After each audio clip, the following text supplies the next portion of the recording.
Starting a new reading vlog today, and I don't know when this will post because it is for a virtual book club that I'm in, so I don't want to spoil it for any book club members by posting it too early, so we will see when this goes up. I thought it'd be fun to do another book vlog for you. The book I'm going to be reading for book club is The 3 Lives of Cate by Cate Fagan. This was also a Reese's book club pick. And I did start it last night, but I've only read about a chapter or so. But basically this woman has had 3 different personas and names throughout her life. And now she is writing a memoir or a book about her multiple lives. We will see where it goes. The names she's gone by are her born name, which is Anne Marie Callahan. Then she just goes by Annie. Then she changed her name legally to Cass Ford. So those are the 3 names and personas that we will be learning about. So I'm going to eat my lunch, read my book, and I'll let you know if I have any updates for you.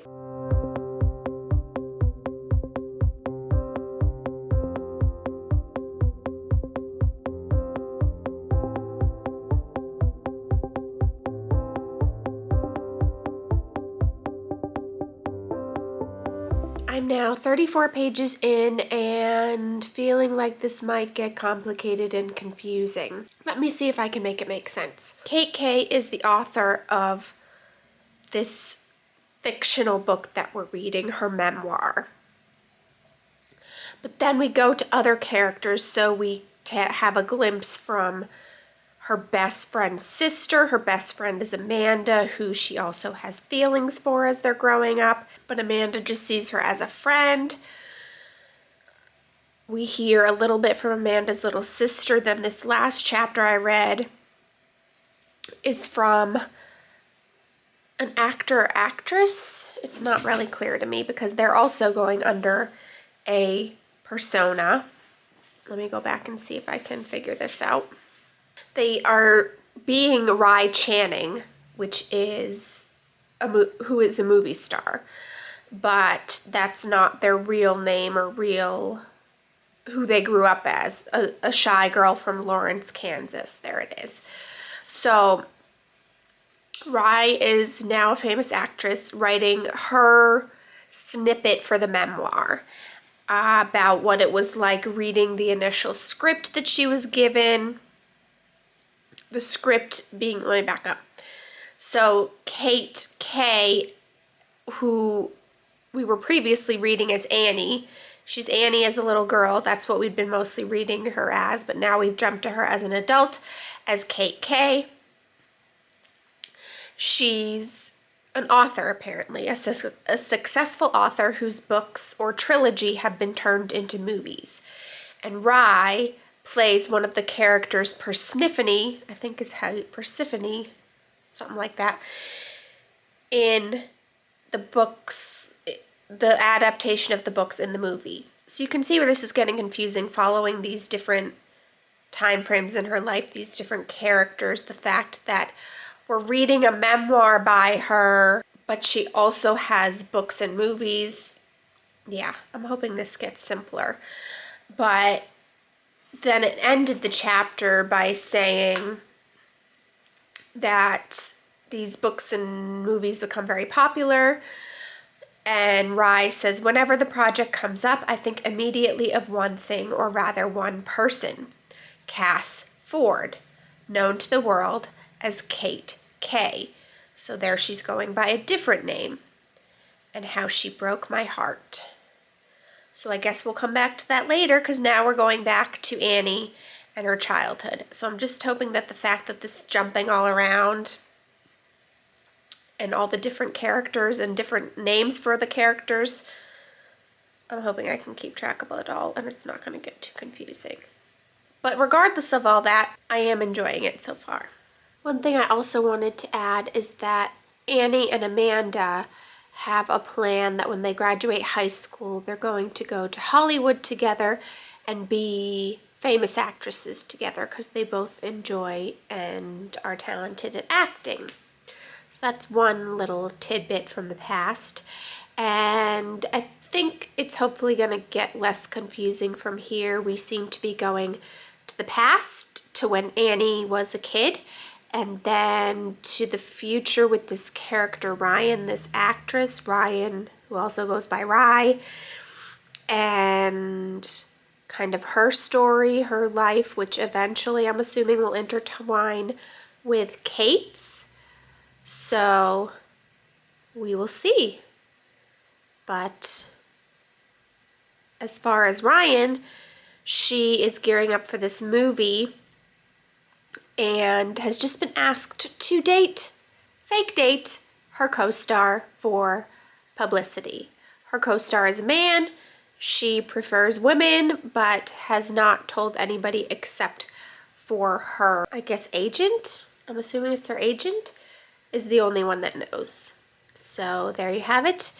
That's where I'm going to have to leave it for today because I'm done lunch and I have to do some work. I'll probably read more tonight, but may not update you till later.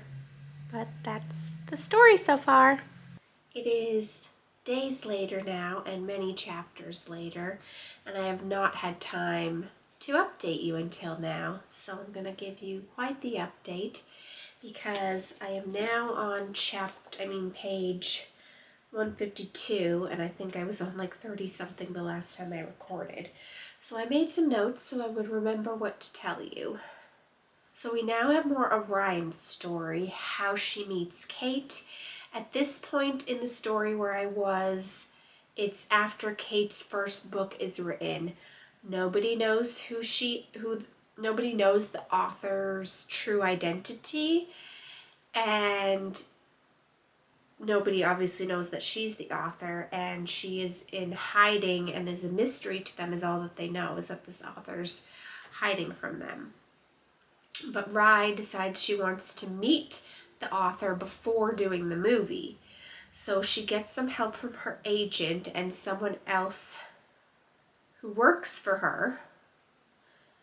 They find the one person who knows who Cate is, and they set up a meeting. But everyone has to sign NDAs since Cate doesn't want to stay at a hotel. She will be staying with Rye. So then now we're kind of going back into the past. And unfortunately, Annie's best friend, Amanda, now remember, Annie is Cate, is Cass, it's all the same person. And her best friend, Amanda, has a terrible accident. Now, this was in 1999, so cell phones weren't something that everybody had, and there was no social media. So Annie goes for help, but then doesn't go back to see if Amanda is okay. She can't face if something terrible has happened to Amanda, and this is right before they were supposed to leave for Hollywood. So Annie ends up leaving on her own, but she doesn't go to Hollywood. She just starts driving. She feels that she has to distance herself from that life, and so she gets a job at a diner, and before doing so, that's when she decides to change her name and identity to Cass Ford, short for Cassandra. As she's working at the diner, some men come in and are talking about writing, and it sparks something in her, and she decided that instead of going and pursuing the acting, she wants to try writing. She goes after one of them and finds out he's a professor, so she asks him to teach her. So she audits his class, and in her writing class, she meets Sydney. Cass and Sydney become friends, but Sydney has a crush on Cass, and eventually Cass opens up and tells her about Amanda and her life before. Sydney then invites Cass to go to New York with her. So Sydney goes back to later, Sydney goes back to Cass's hometown because she wants to find out the truth of what happened so that she can be there for her and help her and support her, whatever that may be. And she does find out that Amanda is alive but paralyzed from the waist down. So she heads back to tell Cass what she found, but when she does, Cass is packing up the car saying she needs to go back home. She messed up. She never should have left. And Sydney doesn't want her to go because she's in love with her. And she wants her to go to New York with her. So she tells her Amanda is dead. So Cass does go with her. She finishes her first book, and it's secretly an homage to Amanda. She puts little kind of like Easter eggs or things in it that only her and Amanda would know from their connection. And she puts her author name as Cate K. or Key. I'm not exactly sure how it's pronounced, but so again, there are things in it that are meaningful to her and Amanda, such as their favorite coffee shop, which is called Spot. And that is pretty much the latest. We have now gone back to Rye and Cass arriving to stay with her. So we will see where it goes from here, but it's definitely holding my interest. I keep wanting to read more to see what happens. And, oh, there is one part where it does show Amanda reading the book, and she knows immediately that it's Cass that wrote it, but of course she's upset because she's picturing, oh, she's off living this wonderful life without me, because she doesn't know that she thinks she's dead. So she thinks she just up and left and has this wonderful life without her. So we'll see if they ever end up connecting again. I kind of hope so, but if Sydney has her way, that won't happen. So we will see.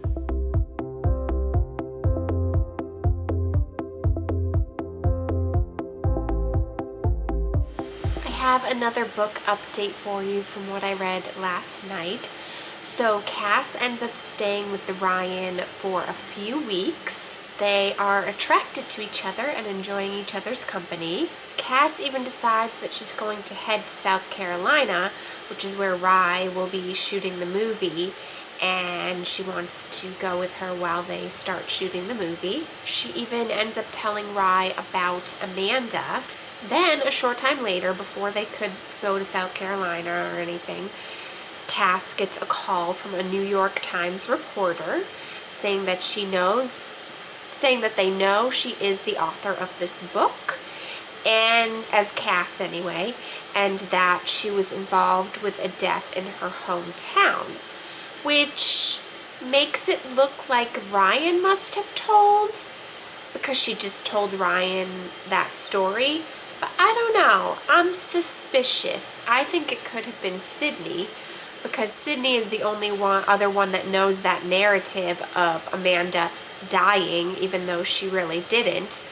And I could see her doing that because she's losing control of Cass. She wants Cass to come back and be with her. So I could see her manipulating that to get her away from Rye and back in her clutches and kind of show her, like, you need me to be there for you and get you through these things. Because the first thing that Cass does after the reporter calls her is calls Sydney and says, can you fix it for me? So we shall see if my prediction is true or if they even talk about that at all.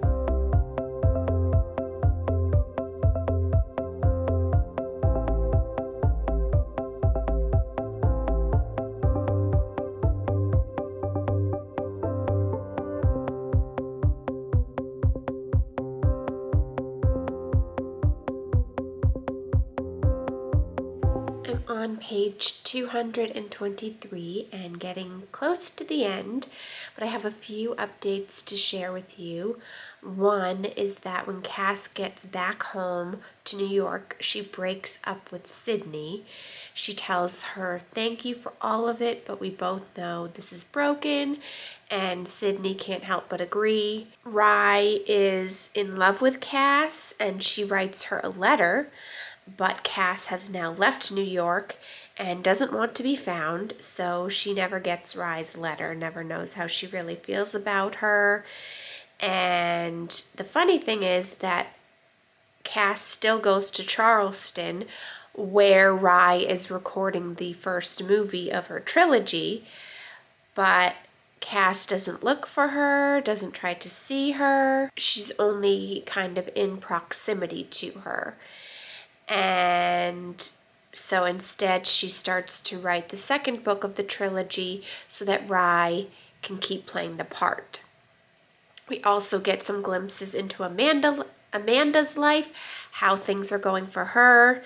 It's not going so great, but we will see how this all ends up.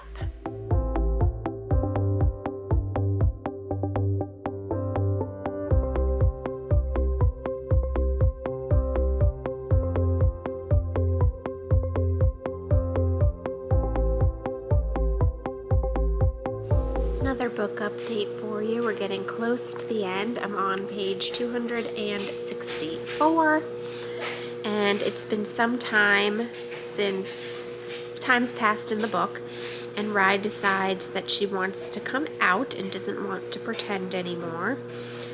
Cass sees the article in Vanity Fair that Rye submitted about coming out and all of that, and reads that Rye has only ever been in love once, and that she wrote that person a letter, but Cass assumes that it's somebody else because she never got the letter. And she realizes that she has to move on and can't pine for Rye anymore. They shoot the last scene of the third movie, and Cass goes to watch, more for closure than anything, not to see anybody or anything like that. Then she starts writing a new book that's not part of the trilogy. It's still, from what we see of her reading, still kind of relating to Amanda and their relationship, but more about what could have been instead of what was. And she started by titling it The Road Trip, because they had planned to take a road trip for Amanda's accident. But then she changes her mind and calls it The Rain Check. So now, 7 years after the first movie came out, we find out it's going to be made into a Broadway play. We find this out from a reporter named Jake, who also has a confession to make to his husband. That confession is that years ago, Sydney asked him to call Cate and tell her that he knew who she was and that she had been involved with a murder. So I was correct. It was Sydney who did that to her, and he was told by Sydney to never write about her again and had to sign an NDA. His husband, after learning this, said that he didn't care what Sydney had said, that he needed to call her right now and insist she make it right. So Sydney does. She ends up sending everything regarding Cass to her, including fan letters that she never got.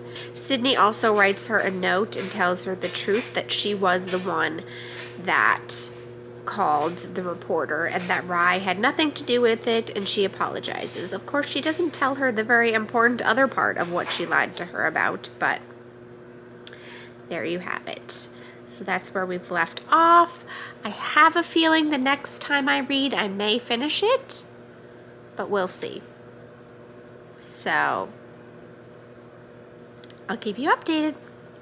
I have some more reading updates from what I read last night.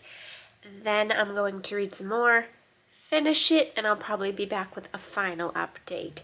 But for now, Rye ends up getting a message from her agent that Cass said she was given the wrong information years ago, and that if Rye wanted to, where she could find her, because she told the agent where she would be. And this is all stemming from Sydney telling her the truth.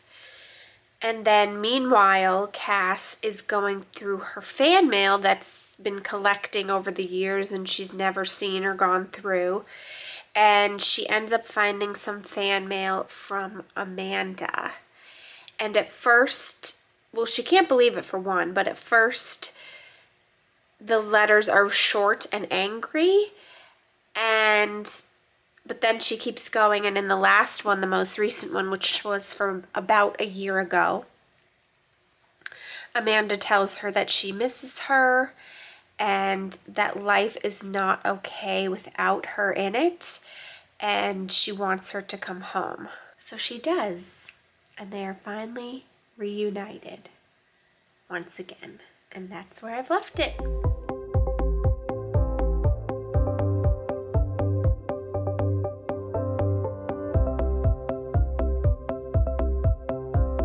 I finished the book and I enjoyed it. I was going back and forth between rating it 4 stars or 5 stars, but I went with 5 stars because it was a pretty quick read for me. I really did enjoy it. The only thing was that beginning where it got a little bit confusing, but after that, once I understood, I could follow better. It wasn't confusing anymore. We kind of end with Cass, or now back to Annie, talking about this book that she's writing, the memoir, and being interviewed by that same reporter that I talked about earlier, and kind of sharing a little bit about what happened in her past, but not too much because she wants people to read her book. But I am going to leave one thing open-ended for you to find out as far as what happens between Rye and Cass and Amanda and Cass, so that I don't give everything away. But I do recommend this book. I enjoyed it. You should check it out if it sounds interesting for you, or if you're just looking for an engaging, somewhat fast read, then definitely check it out. And as I said, it may go up later because I may wait till after book club, which is at the end of June. I'm currently in the end of May, but the book club's at the end of June, so you may not see this till July. But I hope you enjoy it, and let me know if you read it and what you think.